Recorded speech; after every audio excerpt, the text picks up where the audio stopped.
Geki. Welcome to my review of Cuba, a game published in 2007 by Rio Grande Games, designed by Michael Renick and Stefan Stadler.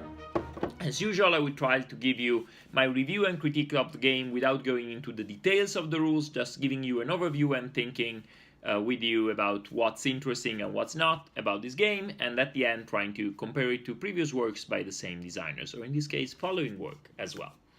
So in Cuba, you play the role of plantation owners in the pre-revolutionary island, trying to get produce out of your plantation, convert it into refined goods to ship to Europe for points, at the same time managing a market that gives you money that helps you pay taxes and gain points otherwise at the end of each round. At the end of each round, you also have a voting phase that combines power given to you by one of your cards with money that you spend to influence the rules of the game going forward, changing conditions for scoring.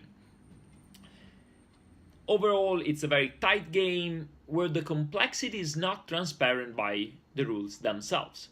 That's something that happens often because of wild effects on cards. This is slightly different. The actions themselves are quite direct, straightforward, and simple. So even looking at them, the game appears very simple. You have 5 actions in the game, you will play 4 of them each round, and you collect back all 5, and you do it again next round.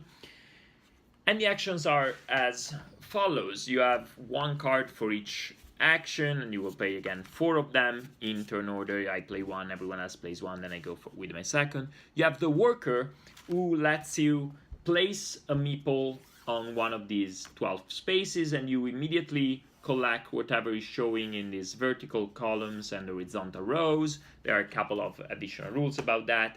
But you collect resources, water, stone, and wood. They look like this. They are chunky colored cubes. You have produces, sugar, fruit, and tobacco. And finally, you have goods, rum, and cigars that you cannot actually collect. You will have to produce in different ways. So as I said, you have the worker, you have a tradeswoman that lets you interact with the beautiful market, beautiful colored, illustrated here. You can see that there are different prices for products and for refined goods. Resources cannot be sold or bought at the market. The market is very simple but very steep.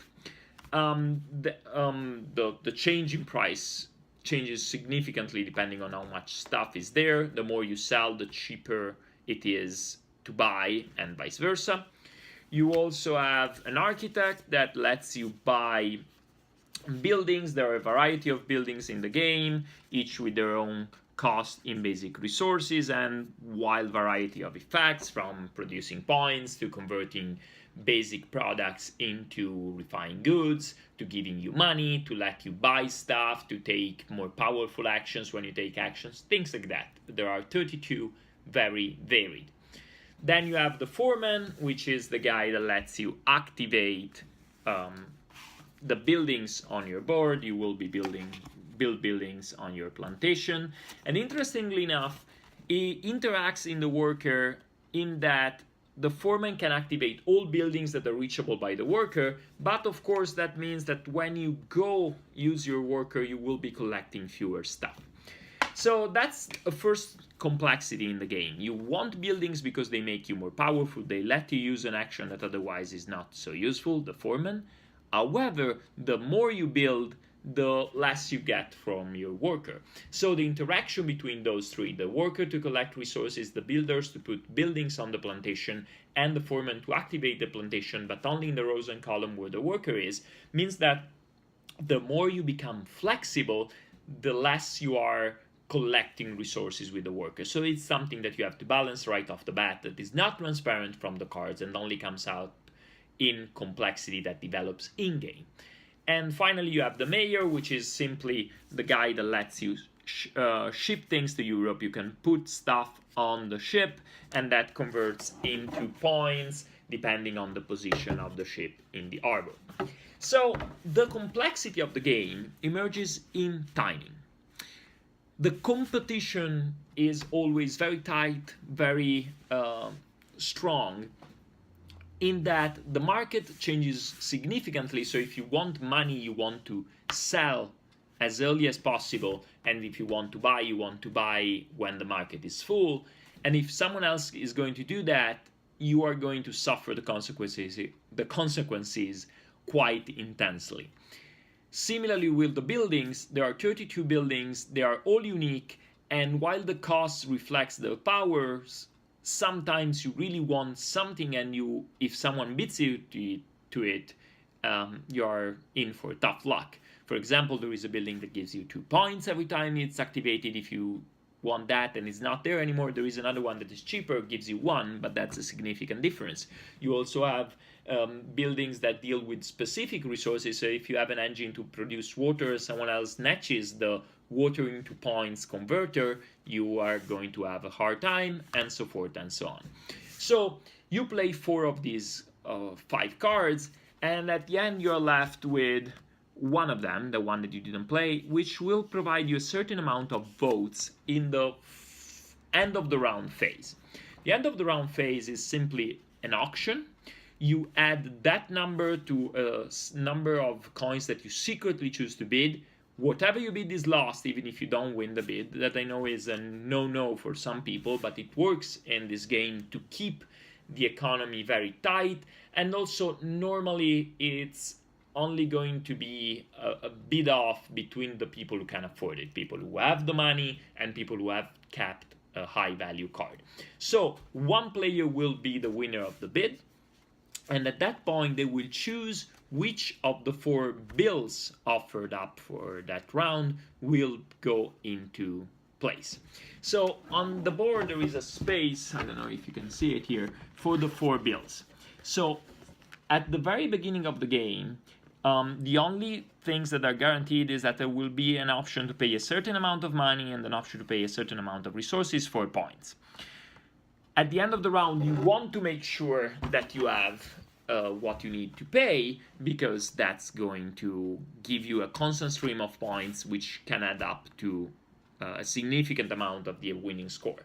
However, some of these bills will change the resources needed to score points, or change the amount of coins that you want to have, like as such. So 2 of the bills proposed for each round will deal with a different amount of resources and a different amount of money. However, there will also be 2 other bills up for offering. One will give you other ways to score points immediately, and one will give new rules to the game. For example, your worker can only get 1 product, or building buildings also cost money, something that is normally not true. So you want to have an influence in what the bills will be, or you want to plan for whatever happens.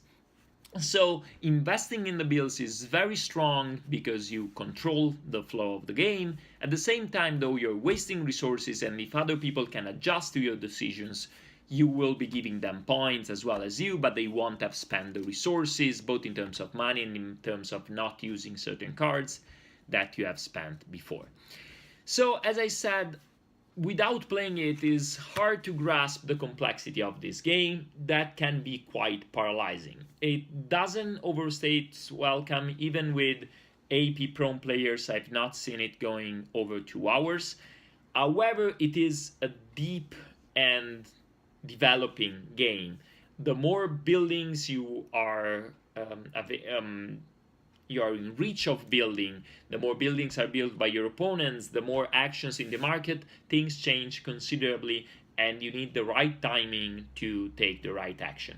There are a few other rules that I didn't go into detail of. For example, some of the action let you take alternative results when you take them, like take a free resource or take some money, but nothing major.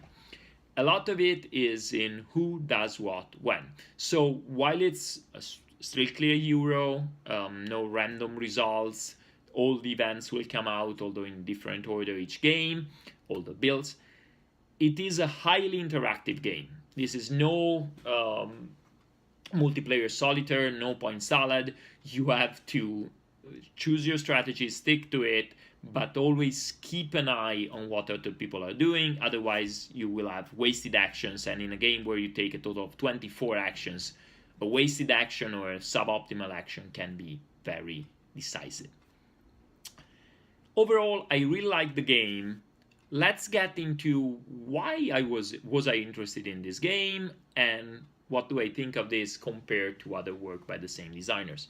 So the pair of designers, Michael Rieneck and Stefan Stadler, were the reason for me to look for this game, beside the wonderful art by Michael Menzel, which of course makes for a wonderful board, but for me at least doesn't make the game. I consider good art sine qua non, a requirement but not enough for me to like a game. What made me look for it and acquire this game, which can be a little tricky to find, is that I really like their other collaborations. Pillars of the Earth, a good entry-level worker placement, and World Without End, a wonderful game that only plays well with 4. In Pillars of the Earth, you can see some of the ideas that are also here, and that then made their way into a World Without End. Meaning you have a certain amount of actions that there are 12, here is only 5. But if there you have a real variety of options, here you don't have much. You only have 5 and you choose 4. So it's interesting to see how the difference plans out. There you're constantly wondering what other people will be doing. Here is more of when people will be doing as much. Rieneck has recently designed 2 other games. One is Merlin with Stefan Feld of Castle of Burgundy and Macau fame, which I personally really liked. It had mixed reviews, and is coming out with Column of Fire, another game in the Ken Follett's setting series. However, I think that Cuba, just like World Without End, is a very mature design for this pair of designers. If you like Euros with high player interaction, with simple rules that can engender and generate a significant deal of complexity, do look for Cuba. Let me know what you think of the game. I welcome feedback on both my review and the game itself. Consider subscribing, and see you next time. I'm Geki, and this has been Geki's Review. Bye!